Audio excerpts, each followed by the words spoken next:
প্রশাসনের নির্দেশিকা মেনে চলার অঙ্গীকার চোপড়ায় নতুন টোটো কমিটির গঠন চালকদের।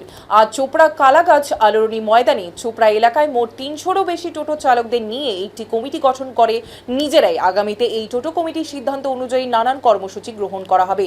তবে আজকের এই বৈঠকে বিশেষভাবে গুরুত্ব দেওয়া হয়েছে প্রশাসনিক বিধিনিষেধকে। চোপড়ায় যানজট সমস্যা সমাধানে এবং সুষ্ঠু যান চলাচল ব্যবস্থা রাখতে টোটো চালকেরা নিজেরাই উদ্যোগী হয়েছেন। চোপড়ার পুলিশ প্রশাসনের পক্ষ থেকে বেঁধে দেওয়া হয় সমস্ত নিয়ম কানুন ও ট্রাফিক নির্দেশিকা, তারা মেনে চলবেন বলে জানিয়েছেন।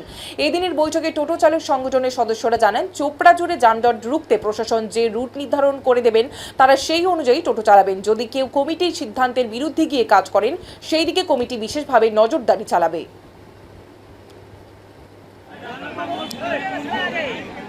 আপনারা কি করলেন আজকে? আমরা এটা নতুন কমিটি একটা তৈরি করলাম। আদার্স যে টোটো ভাইয়েরা যে এভাবে উল্টাপাল্টা করে উল্টা রাস্তা দিয়ে চলতেছে তাদেরকে সতর্ক করার জন্য আমরা এই মিটিংটা করলাম। মানে নতুন টোটো ইউনিয়ন গঠন করলেন? হ্যাঁ, নতুন করে করলাম। কত টোটো চালক আসছিল এখানে? এখানে নাই করে 300-300 বেশি হবে। কি কি সিদ্ধান্ত হলো আপনাদের? আমাদের সিদ্ধান্ত এটা হলো যে আমরা সবাই মানে নিয়ম মাফিক চলবো। হ্যাঁ, তো প্রশাসনের থেকে তো হাই রোডে ওঠা মানা আছে। মানা করছে, কিন্তু এটা নিয়ে একটা আমাদের আলাদা প্রশাসনের সাথে আমরা বসে শুনবো যে ব্যাপারটা কীভাবে চললে আমাদের ভালো হবে। আচ্ছা, কি নাম আপনার? নিখিল মণ্ডল। আর এই যে রং সাইডে যেটা বললেন, হ্যাঁ, ওটা কি বললেন আপনারা? রং সাইডে যেন কোনো টোটোওয়ালা যেন না চলে আপাতত।